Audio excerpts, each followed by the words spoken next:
యోబు ప్రొద్దున్నే లేవటంతో దేని కొరకు ప్రార్థన చేసేవాడు తెలిసిన వాళ్ళు చెప్పండి. అమ్మ మెర్సీ చెప్పరా తల్లి, ఆశీర్వదించు అని. ఎవరు చెప్తున్నారు? ఎస్ తమ్ముడు మడకశరా, పెద్దగా చెప్పు తమ్ముడు.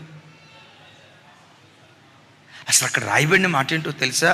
తన కుమారులు దేవునిని దూషించి హృదయములో పాపం చేశారేమోనని హృదయ శుద్ధి కొరకు ప్రార్థించాడు. అంటే యోబు తన పిల్లల దగ్గర నుంచి ఏం ఎక్స్పెక్ట్ చేస్తున్నాడు? నా పిల్లలు హృదయంలో కూడా పాపం చేయకూడదు. వినారు ఈ మాట? నా పిల్లలు శరీరంతో పాపం చేయకపోవటం కాదు, శరీరంతో పాపం చేయకపోవటం మాత్రమే కాదు. నా ప్రభు పిల్లరా, కొంచెం ఇంకెక్కువగా దీన్ని నేను వివరించలేను. మనిషి శరీరంతో ఎదుటి వ్యక్తితో తప్పు చేయకపోవచ్చు, ఊహల్లో తప్పు చేస్తాడు, ఆలోచనలో తప్పు చేస్తాడు, జరగని కార్యం కూడా జరిగినట్లుగా హృదయపు ఆలోచనలో ఊహిస్తాడు. కానీ యోబు కోరుకుంది ఏంటో తెలుసా? నా బిడ్డలు శరీరంతో తప్పు చేయకపోవటం మాత్రమే కాదు, వాళ్ళ హృదయపు ఆలోచనలో కూడా తప్పిపోకూడదు, హృదయంలో కూడా పాపం చేయకూడదని హృదయ శుద్ధి కొరకు ప్రార్థించాడు. ఒకసారి మీరు ఆలోచించండి. ఏ తల్లి మోకరించినా, ఏ తండ్రి మోకరించినా మనం ప్రార్థన చేసేటప్పుడు టకామని వచ్చేది ఏంటో తెలుసా? దేవా, నా కొడుకుని ఆశీర్వదించు, నా కూతురుని ఆశీర్వదించు, నా మనవరాలను ఆశీర్వదించు, నా మనవడిని ఆశీర్వదించు. అదే దిగి సావదు. ఎందుకు? ఇక మనం కూర్చున్నామంటే దిగు దిగు దిగు దిగు దిగు దిగు దిగు దిగు దిగు దిగు దిగు దిగు దిగు దిగు దిగు దిగు దిగు దిగు అది దిగదాం. అసలు నేనంట, నీవు ఆరాధించేది జీవం కలిగిన దేవుణ్ణి కదా. నీ దేవుడు నిన్ను నీ పిల్లల్ని ఆశీర్వదించకపోతే ఇంకెవరిని ఆశీర్వదిస్తాడు? ఎప్పటికైనా ఆశీర్వాదానికి నువ్వు వారసురాలివి, ఎప్పటికైనా ఆశీర్వాదానికి నువ్వు వారసుడివి. ఆశీర్వాదం కొరకు నువ్వు పరిగెత్తొద్దు, అవే నీ వెంట పరిగెత్తేటట్లుగా దేవుడు కార్యం చేస్తాడు. ఇవాళ కాకపోతే రేపు సార్, రేపు కాకపోతే మరుసటి రోజు సార్, ఈ సంవత్సరం కాకపోతే ఇంకో సంవత్సరం సార్. ఏ నాటికైనా నీవు ఆశీర్వాదానికి వారసుడివి. ఈరోజు ఉన్నట్లుగా రేపు ఉండదు, ఈరోజు ఉన్నట్లుగా రేపు దుఃఖం ఉండదు. బైబిల్లో రాసి ఉంటుంది, సాయంకాలము ఏడ్పు వచ్చి రాత్రి అంతా ఉండిన ఉదయమున సంతోషం కలుగుతుంది అని. దుఃఖం రాత్రి అంతా ఉంటుందేమో, జీవితాంతం ఉండదు. దుఃఖం రాత్రి అంతా ఉంటుందేమో, జీవితాంతం ఉండదు. కష్టం, కన్నీళ్లు, కలవరాలు రాత్రంతా ఉంటాయేమో, జీవితాంతం ఉండదు. ఖచ్చితంగా దేవుని ప్రతినిధిగా చెప్తున్నాను, నీ జీవితాంతం నీతో ఉండేది ఏంటో తెలుసా? కృపాక్షేమాలే నిన్ను వెంబడిస్తాయి. దేవుడు అలా కార్యం చేస్తాడు. అందుకని ఆశీర్వాదం కొరకు మనం పరిగెత్తొద్దు. యోబు తన పిల్లల కొరకు దేని కొరకు ప్రార్థించాడు? నా పిల్లలు హృదయంలో కూడా పాపం చేయకూడదు. నేనంట, హృదయంలో కూడా నా పిల్లలు పాపం చేయకూడదని యోబు ప్రార్థన చేశాడంటే అసలు యోబు భక్తి స్టాండర్డ్ ఏమై ఉంటుంది? ఒక మాట, ఆయన ఎంత స్టాండర్డ్ కలిగినోడై ఉంటాడు? కన్నులతో నేను నిబంధన చేసుకున్న కన్యకను నేను ఎలాగు చూతును. కంటిని కాపాడుకున్నవాడు యోబు. యోబు తన పెదవులతో ఏ పాపము చేయలేదు. మనిషి శరీరాల్లో ఈ బాహ్య అవయవాల్లో దేవుడు రెండింటికి మూత పెట్టాడు. ఒకటి కంటికి, రెండవది నాలుగుకి. వీటికి ఎందుకు మూత పెట్టాడో తెలుసా? ఏమండే నా వైపు చూడండి, నా వైపు చూడండి. వీటికి మూత ఎందుకు పెట్టాడు? మూత ఎందుకు పెట్టాడంటే, ఎందుకు ఏంటే దుమ్ము పడకుండానా? అవును, నువ్వు ఆయన ఇష్టం చెప్పినట్టు చెప్పాడు, దుమ్ము పడకుండా అని. కాదు నాయనా, కన్ను కాపాడుకో. తమ్ముడు, నీ పేరు డానియల్, రైట్, నా వైపు చూడండి. కన్ను కాపాడుకో, కన్ను కాపాడుకో. కంటిని కాపాడుకోమని హెచ్చరించడానికి కంటికి తలుపు పెట్టాడు. తలుపులంటే ఏమనుకున్నారు? ఈ రెప్పలే. మీకు కావాలంటే చిన్నప్పుడు ఒక పద్యం పాడేవాళ్ళం, కిటకిట తలుపులు, కిటారి తలుపులు ఎప్పుడు తెరిసినా. ఎప్పుడు గుర్తుందా? ఏ తలుపులు ఎప్పుడు తెరిసినా, ఎప్పుడు మూసినా. మన తలుపులు తెరిచి మూస్తే ఆయిల్ పోసినా కూడా సౌండ్ వస్తుంది. అదే మహత్యమో తెలియదు. సరే, ఈ తలుపులు ఎప్పుడు తెరిచినా మూసినా అసలు సప్పుడు కావు. ఎందుకు కళ్ళకి తలుపులు పెట్టాడో తెలుసా? నాన్న కన్ను జాగ్రత్త. అలాంటి కంటిని కాపాడుకున్నాడు యోబు. అంతేనా? నాలుకతో పాపం చేయలేదట. నాలుగు దగ్గరికి వచ్చేసరికి అద్భుతం తెలుసా? నాలుగుకోసరికి 4 తలుపులు పెట్టాడు దేవుడు. ఎందుకు 4 పెట్టాడో తెలుసా? అది ఎంత మంచిదో ఆయనకి తెలుసు గనక. అక్క 4 తలుపులు. ఈ 2 ఆ 2 తర్వాత ఉన్నాయండి 32. అవి మామూలు కాదు. అసలు బాడీలో ఉన్న అవయవాలన్నిటికంటే స్ట్రాంగెస్ట్ ఎముకే కదా. ఏమండి, ఎముక ఎలాంటిదంటే ఎముకలను కూడా పిప్పు చేయగలదు. నా మాట అర్థమైంది కదా? అలాంటి బలమైన దంతాలను 4 చుట్టూతో ఎందుకు పెట్టాడు తెలుసా? నాయన 4 కాపాడుకోమా, 4 కాపాడుకోమా, 4 కాపాడుకోమా అని 4 తలుపులు పెట్టాడు. యోబున్నాడే తన పెదవులతో ఏ పాపం చేయాల. నేనంట ఈ భక్తి స్టాండర్డ్ ఉన్నవాడే తన పిల్లల దగ్గర నుంచి భక్తి స్టాండర్డ్ కోరుకుంటాడు. భక్తి స్టాండర్డ్ కోరుకుంటాడు. నేనంట దారి తప్పిపోయిన తండ్రి పిల్లల దారి తప్పిపోతే నిమ్మక నీరెత్తినట్టు కూర్చుంటాడు. తాగుబోతు తండ్రి పిల్లలు తాగుబోతుళ్ళు అయితే నిమ్మక నీరెత్తినట్టు కూర్చుంటాడు. అక్రమ సంబంధాల్లో బ్రతికే తండ్రి పిల్లలు అక్రమంగా బ్రతుకుతున్నారని తెలిస్తే నిమ్మకు నీరెత్తినట్టు కూర్చుంటాడు. అదే భక్తి కలిగిన తండ్రి అయితే గుండెల్లో నుండి రోషం పుట్టుకొస్తుంది. అయ్యో నా పిల్లలు అపవిత్రులైపోయారా, అయ్యో నా పిల్లలు దారి తప్పిపోయారా, అయ్యో నా దేవునికి దూరం అయిపోయారని రొమ్ము కొట్టుకుంటూ ఆ తండ్రి ఏడుస్తాడు. ఏ తండ్రి ఏడుస్తాడు? భక్తి కలిగిన తండ్రి మాత్రమే ఏడవగలుగుతాడు. లాక్డౌన్ దినాల్లో చెప్పా, ఓ తల్లి ఏడ్చుకుంటా వచ్చింది. అయ్యా వాడికి 15వ సంవత్సరం నుంచి సిగరెట్ అలవాటు, గుట్కా అలవాటు స్టార్ట్ అయిందయ్యా. 18వ సంవత్సరం నుంచి మందు అలవాటు స్టార్ట్ అయిందయ్యా. 20వ సంవత్సరం నుంచి వాడు బండి మీద ఎవరినో ఎక్కించుకొని తిరుగుతున్నాడయ్యా. నా కొడుకు మారేటట్టుగా ప్రార్థన చేయండి అయ్యా, నీకు దండం పెడతా, సంఘబిడ్డలకు చెప్పండి, గొలుసు ప్రార్థనలు జరుగుతున్నాయి అన్నారు కదా, నా కొడుకు కోసం ప్రార్థన చేయండి అయ్యా అంది. నేను అన్నా, అమ్మ వాళ్ళ నాన్న ఉన్నాడా అన్నా. అయ్యో అంత పెద్ద మాట అంటున్నారు ఏంటండి, లేకపోవటం ఏంటండి, మరి మీ ఆయనకి చెప్పారా అన్న. చెప్పకపోవటం ఏంటంటే చెప్పాను అంది. మరి చెప్తే మీ ఆయన రియాక్షన్ ఏంటమ్మా అన్నాను. 15వ సంవత్సరంలో వాడు స్మోకింగ్ గంజాయికి అలవాటు పడ్డాడన్న వార్త తెలిస్తే మా ఆయనకి చెప్పా, అయ్యా వాడు జేబులు శుభ్రం చేసేటప్పుడు సిగరెట్ సూర వాడి జేబులో నాకు కనపడిందయ్యా, వాడి జేబులో పొట్లాలు కూడా కనపడ్డాయ్యా, కొంచెం కనిపెట్టి చూడయ్యి అంటే మా ఆయనని ఎగాదిగా చూసి, హైదరాబాదులో ఇది కామన్ అన్నాడంట. భార్య చూసి, అసలు ఆయనకి అన్న తండ్రివి నువ్వేనా అన్నల నోటితో, అసలు కన్న తండ్రివి నువ్వేనా అన్నట్టు చూసిందంట. ఏం చెప్పాలో అర్థం కాల.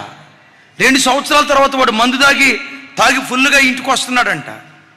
అమ్మ వాడు మందు తాగుతున్నాడు, మరి వాళ్ళ నాన్నకి చెప్పలేదా? చెప్పానయ్యా, చెప్పకపోవటం వాడు మందు తాగుతున్నాడు అని అంటే అప్పుడు అన్నాడంట రైట్, పెద్దలు ఏమి సామెత చెప్పారు తెలిసే, ఎందుకు వాడు అమ్మాయిని బండి మీద ఎక్కించుకొని తిరుగుతున్నాడు, మందు తాగుతున్నాడు, ఎందుకు ఇదేదో జరగకూడని అఘాయిత్యం జరిగినట్టుగా ఎందుకు చెప్తావు? ఏమనుకో, పెద్దలు ఏమన్నారు, ఆడది తిరిగి చెడిపోద్దంట, మగోడు తిరక్క చెడిపోతాడంట. ఆడు బాగుపడాలంటే ఇప్పుడు తిరగాలే, మగోడు తిరక చెడిపోతాడని పెద్దలు చెప్పారు. ఆడు బాగుపడాలంటే ఇప్పుడు చెడిపోవాలన్నాడంట. నేనన్నా, అసలు తండ్రి నోట ఆ మాట ఎట్టొచ్చిందమ్మా, అసలు ఆ మాట ఎట్లా అనగలిగాడమ్మా అన్న. ఆమె ఏడుస్తా ఏముందో తెలుసా, అయ్యా పేరుకు భర్తే కానీ నేను అసలు భార్యను కానీ మా సారకు 3, ఆడు సిగ్గిడిసినోడు, ఆ తర్వాత స్టార్ట్ చేసింది ఆడు సిగ్గిడిసినోడికి ఏం తెలుస్తుందండి, నీతి విలువ లేనోడికి ఏం తెలుస్తుందండి, పవిత్రంగా బ్రతికేవాడికే పవిత్రత విలువ తెలుస్తుంది, నీతిగా బ్రతికేవాడికే నీతి విలువ తెలుస్తుంది. అయ్యలారా, బజారుగా బ్రతికే వ్యక్తికి నీతి విలువలు తెలియవు.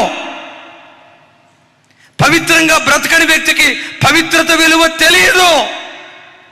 నువ్వెంత పవిత్రంగా బ్రతుకుతావో నీ పిల్లలు అంత పవిత్రంగా బ్రతకటానికి ఆరాట పడతావు, పరిగెత్తుతావు. అట్టి కృప దేవుడు మనకిచ్చును గాక. అలాంటి హృదయ శుద్ధి కొరకు మనం తహతహలాడితే ఎవరికి స్నేహితుడు అవుతావో తెలుసా? సాక్షాత్తు దేవునికి నువ్వు స్నేహితుడు అవుతావు. పెద్దగా చెప్పండి, కొంచెం గట్టిగా. ఎవరికి స్నేహితులు అవుతాం? నేనంట, దేవునికి నువ్వు స్నేహితుడు అయితే నీకు కావలసినవన్నీ ఆయన నీకు ఇవ్వటం ప్రారంభిస్తాడు. ఓ దేశం ఉంది, ఆ దేశం పేరు నన్ను అడగొద్దు, నన్ను అడిగినా నేను చెప్పను, మైకులో చెప్పను. మీకు డౌట్ వస్తే అయిపోయిన తర్వాత అడగండి, చెప్తా. ఒక ఆయన సాధారణమైన బిజినెస్ మ్యాన్. ఈ బిజినెస్ మ్యాన్ ఒక వ్యక్తితో మంచి స్నేహం చేసేవాడు. ఆ వ్యక్తికి కలిసి వచ్చింది, ఆ వ్యక్తి దేశానికి ప్రధానమంత్రి అయ్యాడు.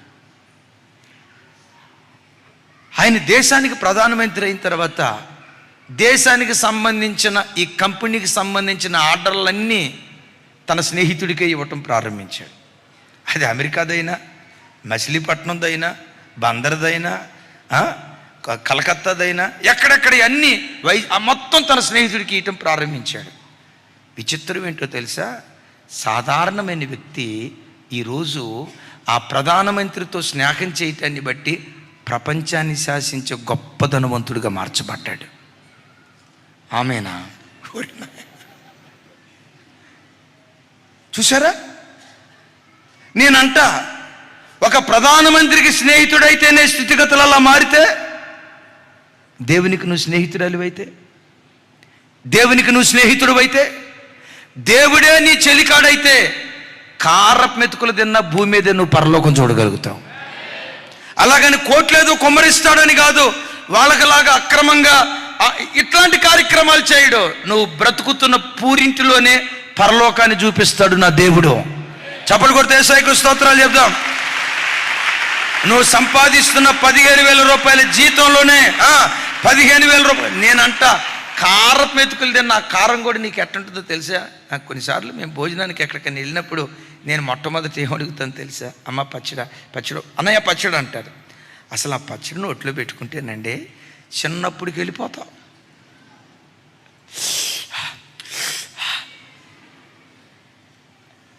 ఆ టేస్ట్ పోయింది ఇప్పుడు. ఎందుకంటే ఇట్లా నూరే బ్యాచ్ లేదుగా.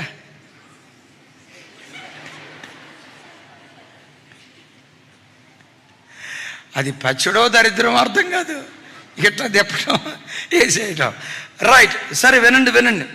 పచ్చడి మెతుకులు తిన్నా ఆ పచ్చడిలోనే పరలోకం చూడగలిగే కృప దేవుడు నీకు అనుగ్రహిస్తాడు. అందుకని ఏముండాలి చెప్పండి? రెండవది ఏమంటాడో తెలుసా? క్లుప్తంగా ఒక మాట చెప్తాను. దయగల మాటలు అనండి. దయగల మాటలు పలుకువాడు రాజుకు స్నేహితుడవుతాడు. ఎవరు నిన్ను ఇష్టపడ్డా ఇష్టపడకపోయినా, ఎవరు నీతో చెలిమి చేయటానికి కోరుకున్నా కోరుకోకపోయినా, చెల్లి, తల్లి, తమ్ముడా, యేసయ్యనొక్కనే నీ స్నేహితుడిగా చేసుకో. ఆయన నీ చెలికాడయ్యేటట్లుగా దేవుని కొరకు బ్రతుకు. ఈ రాజుకు ఎవరు స్నేహితులు అవుతారా అంటే దయగల మాటలు అనండి. ఎప్పుడు నీ నోట దయగల మాటలు రావాలి. నొప్పించే మాటలు కానీ, కత్తిపోటు లాంటి మాటలు కానీ, వంకర మాటలు కానీ, అబద్ధపు మాటలు కానీ, తేనెబూసిన కత్తి లాంటి మాటలు కానీ పొర్రపాటున నీ నోట రాకూడదు. నీ మాట ఎప్పుడు మృదువుగా దయగలిగినదిగా ఉండాలి. యేసుక్రీస్తు వారి గురించి బైబిల్లో ఏమని రాసిందో తెలుసా? ఆయన దయగల మాటలకు అనేకులు నోరు తెరవాలి. ఆయన దయగల మాటలకు అనేకులు అంటే అసలు నువ్వు మాట్లాడేటప్పుడే జనం ఎట్లా అనుకోవాలి తెలుసా? ఈ బ్రదర్ ఇంకొంచెం మాట్లాడితే బాగుండు, ఇంకా 4 మాటలు మాట్లాడితే బాగుండు. ఎంత మృదువుగా మాట్లాడుతున్నాడో, ఎంత సంస్కారవంతంగా మాట్లాడుతున్నాడో, ఎంత జాగ్రత్తగా మాట్లాడుతున్నాడో, ఎంత జ్ఞానంగా మాట్లాడుతున్నాడో. పెట్ట కొంచెం కోత ఘనం అన్నట్లుగా ఉండాలి. కానీ నిన్ను చూసి ఎవరు ఈడుంది కానీ ఎవరం లేదురా అన్న మాట అనకూడదు. మన ఊర్లో అంటారు కదా, వీడికి ఈడుంది కానీ ఎవరూ లేదురా అని అంటారే. ఎప్పుడు నీ నోటు నుంచి బయలుదేరిన ప్రజలు ఏ ముత్యం బయలుదేరుతుందో అని ఎదురు చూసేటట్లుగా అలాంటి సంయోచితమైన మాటలు దేవుడు మన నోటు ఉంచునుగాక. యేసయ్య నోట ఏ మాటలు వచ్చాయో చెప్పండి ఒకసారి. ఆయన నోట నుంచి వచ్చిన దయగల మాటలు ఎలా ఉన్నాయో ఒకసారి చూడండి. ఆవిడెవరో తప్పు చేసిందని, పట్టబడిందని రాళ్లతో కొట్టి తరుముతా వచ్చారు. యేసు ప్రభు ఎదుటుంది ఆ తల్లి. అటువైపు వాళ్ళు, ఇటువైపు ప్రభు, మధ్యలో ఆ తల్లి. వాళ్ళు ఏమన్నారు? మోషే ధర్మశాస్త్ర ప్రకారం ఇలాంటి తప్పు చేసిన వాళ్ళని రాళ్లతో కొట్టి చంపాలి అని రాసింది కదా, బోధకుడా నువ్వేమంటావు అన్నాడు. ప్రభు అక్కడ మాట్లాడిన దయగల మాట చూడండి, సింపుల్. నాన్న, మీలో పాపం చెయ్యని వారు ఎవరో మొదట ఆమె మీద రాయేస్తానన్నారు కదా, వేయండి, వద్దంట్లా. కానీ ఎవరేయాలి అంటే, మీలో పాపము చేయని వాడు ఎవడో వాళ్ళు రాలేయండి అన్నాడు. ఒక మాట అడుగుతా, అందరూ రాళ్ళు విడిచిపెట్టి వెళ్ళిపోయారు కదా నిశ్శబ్దంగా, అంటే వాళ్ళందరూ ఏం చేసినట్లు? నేను ఒక మాట అంటా, రాళ్ళు విసిరేసిన తర్వాతే, రాళ్ళు కింద పడేసిన తర్వాతే వీళ్ళు పాపం చేయలేదని ప్రభుకు తెలిసిందా? రాయేయక మునిపే ప్రభుకు తెలుసా? కొంచెం పెద్దగా ఆయన సమస్తము ఎరిగినవాడు కదా. ఏమండి, నోట నుంచి మాట రాకమునిపే ఆ మాట హృదయంలో ఉన్నప్పుడే ఎరిగినవాడు కదా, అంత అనంత జ్ఞాని కదా. వాళ్ళు గతంలో ఏం చేశారో అన్నీ ప్రభువుకు తెలుసు. ప్రభు స్థానంలో కనుక ఇంకొకరు కనుకుంటే వాళ్ళ వైపు చూసి, ఎరా రాయేద్దామని వచ్చావా, నీ బతుకేదో చక్కగా ఉన్నట్టు, మన చెట్టు కింద ఏం చేసావురా నువ్వు, నాకు రే మన బ్రాందీ షాప్ దగ్గర నువ్వు కనపడలేదా, మరి తాగుబోతున్నాయి. అలా ఈ తాగుబోతుడు కూడా మన రాయి తీసుకొని కొట్టడానికి వస్తున్నాడు అని ఈ చరిత్ర అంతా దైవి. తనకు పట్టని జగడం, సామెతలో ఒక మాట రాసి ఉంది, తనకు పట్టని జగడాన్ని అంట కొంతమంది మేదేసుకుంటారట. అలాంటి వాడు ఎవడయ్య అంటే, దారిని పోయే కుక్క చెవులు పిండేవాడట. అమ్మా వినరా, ఇప్పుడు చూడండి, పెద్దగా చెప్పండి, దేని చెవులు? దారిని పోయే కుక్క చెవులు పిండేవాడట. దారిని పోయే కుక్క చెవులు ఇప్పుడు కుక్క చెవులు పిండుతా ఉంటే కుక్క ఏం చేస్తుంది? ఒక్కసారి దాని చెవులు పిండినందుకు నీ బొట్టు చుట్టూతా. ఎందుకు తమ్ముడు అయ్యాన్ని? ఊరోళ్ళందరూ గొడవ మీదేసుకుంటారు. కొంతమంది ఊరోళ్ళ గొడవ అంతా మీదేసుకొని దారిని పోయే కుక్క చెవులు పిండి ఈ దరిద్రాన్ని అంటగట్టుకుంటూ ఉంటారు. ప్రభు ఎంత జ్ఞానంగా దయగలిగిన మాట మాట్లాడాడో. అయ్యా రాలేస్తారా, వేయండి, బట్ మీలో పాపము చేయని వాడెవడో వాడు మొట్టమొదటి రాయేయండి అన్నాడు. రాయబడేసి వెళ్ళిపోయారు. సరే, మిగిలిపోయింది ఆ తల్లి. ఆ తల్లిని ఏమన్నారో తెలుసా? అమ్మా అమ్మా, ఇక మీదట పాపం చేయకమ్మా. ఆ ఒక్క మాటకి ఆ బిడ్డ రాతి హృదయం బ్రద్దలైపోయి అపవిత్రురాలు పవిత్రురాలిగా మారిపోయింది, అనీతిమంతురాలు నీతిమంతురాలిగా మారిపోయింది. కొంతమంది నోరు సరిగ్గా ఉండదు సార్, నోరు సరిగ్గా ఉండదు, నోరు సరిగ్గా ఉండదు. ఆ నోటి తొందరపాటుతనం వల్ల ఏమనుకోవద్దు. మీ తండ్రిగా చెప్తాను, నన్ను మీ నాన్నగా ఎంచుకోండి, బయటోడిగా ఎంచొద్దాం. కొంతమంది సిస్టర్స్కి నోరు లూజ్ ఉంటుంది, బ్రదర్స్కి ఏమో చెయ్యి లూజ్ ఉంటుంది. వీళ్ళకి చెయ్యి లూజ్ ఉంటుంది, వీళ్ళకి నోరు లూజ్ ఉంటుంది అని అనుకుంటున్నా నేను. అవునంటారా కాదంటారా? ఆగదు, మీరు ఆగండి అయ్యా, మీరు ఆగండి అమ్మా. ఇది కొంతవరకు నిజమే అన్న వాళ్ళు చేతులు ఎత్తండి. సరే, ఏమి ఎత్తలేదు కదా. మీరు చెప్పేది నేను అసలు ఏకీపించను, ఇది అబద్ధం అన్నవాళ్ళు చేతులు ఎత్తండి. ఒప్పుకోను. అయితే మీరు గోపీలు, గోడ మీద పిల్లులు, ఎటు పడితే అటు వాట ఉండి పోతే. నేను ఎవరు పెద్ద ఆయన అన్నాడు, నాకు తెలియదు, నాకేం తెలుస్తాయి, మీలాంటి వాళ్ళు ఎవరో చెప్తే తెలుస్తాయి. అంటే కొంతమంది సిస్టర్స్కి నోరు లూజ్ ఉంటుందంట, వీళ్ళకేమో చెయ్యి లూజ్ ఉంటుందంట. ఇది నిజమేనా అబద్ధమా? దేనికో దానికి చెయ్యి ఎత్తాలా, చెయ్యి ఎత్తలేదంటే ఒక్కొక్కరికి ₹1,00,000 ఫైను. ఇప్పుడు అన్ని చేతులు ఎత్తుతారు చూడండి. ఎత్తనోళ్ళ దగ్గరికి తమ్ముడ కెమెరామెన్ వాళ్ళ ఎత్తనోళ్ళ వైపు చూపించి వాళ్ళ దగ్గరికి వెళ్ళి, అమ్మా మీరు మహబూబ్ నగర్లో ఉన్న ముక్కు పిండి వసూలు చేస్తా, ఎత్తలేదంటే మీరు ఎక్కడున్నా రైట్. అవునన్నా పెద్దోళ్ళు ఎందుకు అన్నారో కానీ అది కొంత నిజమేనన్నా, కొంచెం సిస్టర్స్కి కొంచెం నోరు టంగ్ స్లిప్ అవుతారు, వీళ్ళేమో చెయ్యి స్లిప్ అవుతారు. మరి పెద్దోళ్ళు పెద్దల మాట సద్దన్న మూట అన్నారు కదన్నా, ఆ మాటలో కొంత నిజం ఉందన్నా, నేను ఏకీభవిస్తున్నాను అన్నవాళ్ళు చేయొద్దని.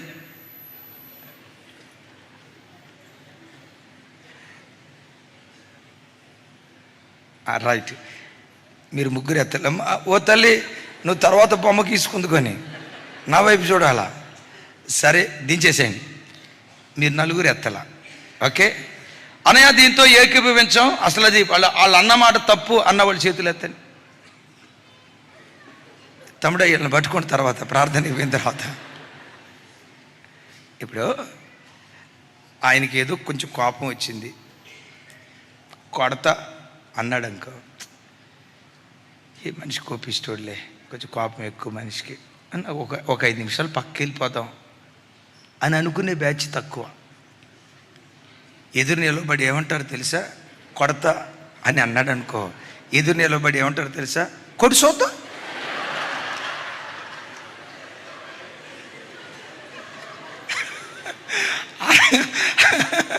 అని అనకపోతే నన్ను అడగండి, కొడు చూద్దాం కొడు చూద్దాం.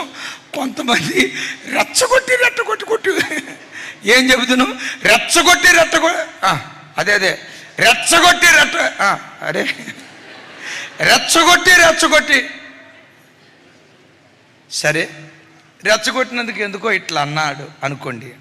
అసలు భార్యను చెయ్యెత్తి కొట్టేవాడు ఫిల్ ఇన్ ద బ్లాంక్స్ మీరు ఏం పెట్టుకుంటారు, అసలు అది నాకు తెలిసి మనిషే కాదు, జీవిత భాగస్వామి. ఎవడు తన సొంత శరీరాన్ని గాయపరచుకోడుగా, ఎవడు తన సొంత శరీరాన్ని గాయపరచుకోడుగా, ఎవడు తన సొంత శరీరాన్ని కొట్టుకోడు కదా. భార్యను కొట్టేవాడు వాడెట్లా మనిషి అవుతాడు? భార్య మీద కొట్టడానికి ప్రతాపం చూపేవాడు వాడే మనిషి అవుతాడు? అసలు వాడెట్లా విశ్వాసం? మనిషే కానప్పుడు విశ్వాసం అవటానికి అవకాశం ఎక్కడా? భార్య ఒక పురుషుని సొంత శరీరం, దేవుని వాక్యం మాట్లాడుతుంది. ఇప్పుడు మా ఫీజులు సగం ఎగిరిపోయినాయి, మీరు ఆగండి, సగం ఎగిరిపోయినాయి. ఇందాక మాత్రం అన్నా మమ్మల్ని బతికిస్తున్నారన్నా. వినండి, నీ సొంత శరీరం దేవుని వాక్యం అంటుంది. అసలు భార్య మీద చెయ్యెత్తి కొట్టేవాడు అది వాక్యానికి పూర్తిగా భిన్నం, దేవుడు దాన్ని అంగీకరించడు. ఇంకో మాట చెప్తాను, ఎవరిని భార్య? దేవుని ఆలయం. ఎవడైనా నా ఆలయాన్ని పాడు చేస్తే నేను వాడిని పాడు చేస్తాను అని ప్రభు అన్నాడే. నువ్వు కొట్టేది నీ భార్యను కాదు, దేవుని ఆలయాన్ని. దేవుని ఆలయాన్ని యేసుక్రీస్తు రక్తముతో కడగబడిన వ్యక్తుల విషయమై ఎంత జాగ్రత్తగా ఉండాలో ఆలోచించండి. కొట్టేది నీ భార్యను కాదు, నా భార్య నా ఇష్టం అని అంటున్నావేమో, దేవుని ఆలయాన్ని పాడు చేస్తున్నావు. ఎవడైనా దేవుని ఆలయాన్ని పాడు చేస్తే నేను వాడిని పాడు చేస్తానని ప్రభు అన్నాడు. సరే, ఈ కోపిష్టి మనిషి ఓ దెబ్బ కొట్టాడు. ఈయన రేపు ఇంకా ఏమైనా చేస్తాడని పక్కెళ్తారా? వెళ్ళరు. ఏమంటారు తెలుసా? చూడండి నా వైపు, ఎట్లాగే నిలబడి ఇంకోసారి కూడా చూద్దాం. చివరికి ఆ మూతి అదేదో మూతి అయ్యేటట్లుగా చేసుకొని, అమ్మా ఏంటి మూతి ఎట్లుంది అని అంటే, నిద్రమత్తులో గడపకు తగిలింది లేక. ఎందుకు ఈ అబద్ధాలు? ఎప్పుడు నోట నుండి ఒక్క నిమిషం చెప్పి ముగిస్తా. గిద్యోను కాలంలో ఎఫ్రాయిమీలు గిద్యోనుతో గొడవటానికి వచ్చారు. ఏమయ్యా గిద్యోను, నువ్వు మిద్యానీల మీద యుద్ధానికి వెళ్ళేటప్పుడు మమ్మల్ని ఎందుకు పిలవలా? నీ కంటికి మేము కనపడలేదా? మేము ఆనలేదా? వాళ్ళని పిలిచావంట, వీళ్ళని పిలిచావంట, మమ్మల్ని ఎందుకు పిలవలా అని బహుగా కలహిస్తున్నారట. అప్పుడు గిద్యోను వాళ్ళ వైపు చూసి అంటాడు, అయ్యా మిద్యానీయులు ఎవరు? పిల్లులు లాంటి వాళ్ళు. ఆ పిల్లుల మీద యుద్ధానికి వెళ్ళటానికి మాలాంటి కుక్కలు జాలయ్యా, మీరెవరు? పులులు లాంటి వాళ్ళు. విన్నారు ఈ మాట? రే తల్లి, విన్నారు ఈ మాట? మీరెవరు? పులులు లాంటి వాళ్ళు. సార్, పులులు లాంటి మిమ్మల్ని ఆ పిల్లి మీదకి, అస్సలు నాన్ సెన్స్ అండి అదే. మీ రేంజ్ ఏంటి, మీ డిగ్నిటీ ఏంటి, మీ స్టేటస్ ఏంటి? అంత పెద్ద హోదాలో ఉన్న మిమ్మల్ని పిల్లి మీదకి ఎద్దానికి వెళ్ళడానికి పిలవటమా? మిమ్మల్ని పిలిస్తే పులుల మీదకి వెళ్ళేటప్పుడు పిలుస్తాం సార్, మీరు పులులో. ఆ పిల్లి లాంటి వాళ్ళ దగ్గరికి మాలాంటి కుక్కలు చాలు సార్ అన్నాడంట. బైబిల్ ఏమని రాసిందో తెలుసా? గిద్యోను ఆ మాట అనటంతో ఎఫ్రాయిమీలో కోపము చల్లారిను. ఒక్కళ్ళు కూడా ఆమె చెప్పలా.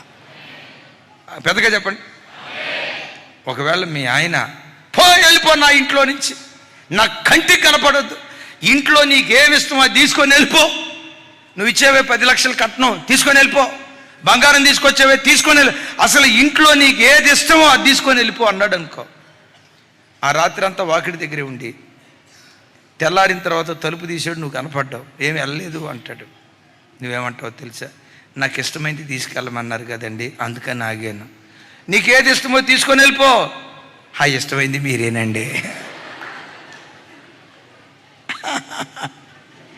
అక్క, ఆ రేంజ్లో మాట్లాడు. అసలే అండి, పరలోకం ఎక్కడో లేదు సార్, భూమి మీదే పరలోకం ఉంటుంది. కత్తిపోటు మాటలు పలకకుండా దయగల మాటలు, దయగల మాటలు, దయగల మాటలు.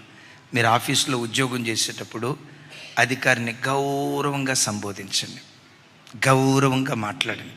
కొంతమంది ఎట్లుంటారో తెలుసా? ఆ సార్ వచ్చేటప్పుడు sir sir sir sir sir sir ఇట్లా నక్క వినయం చూపిస్తారు, అట్లా దాటి వెళ్ళిపోయిన తర్వాత ఇదంతా ఒట్టిదే. అధికారి చూడకపోవచ్చు, నీ దేవుడు చూస్తాడు, నీ దేవుడు చూస్తాడు. ఎప్పుడు పెదవుల నుండి దయగల మాటలు తెచ్చుకొని హృదయశుద్ధితో బ్రతికితే వారు దేవునికి స్నేహితులు అవుతారు. దేవునికి స్నేహితుడు అయితే నీకు కావలసిన రొట్టె, శరీరానికి కావలసిన రొట్టె, ప్రాణానికి కావలసిన రొట్టె, నీ ఆత్మకు కావలసిన రొట్టె, ప్రతిదీ సర్వ సమృద్ధిగా దేవుడు నీకు అనుగ్రహించడం ప్రారంభిస్తాడు. ఒక తీర్మానం చేసుకో, చెడ్డోళ్ళతో స్నేహం చేయనయ్యా, సెల్ ఫోన్తో స్నేహం చేయనయ్యా, ప్రతి క్షణం నీతో స్నేహం చేయటానికి ఇష్టపడతాను. తీర్మానం చేసుకుందాం. అట్టి కృప దేవుడు మనందరికీ దయచేయును గాక.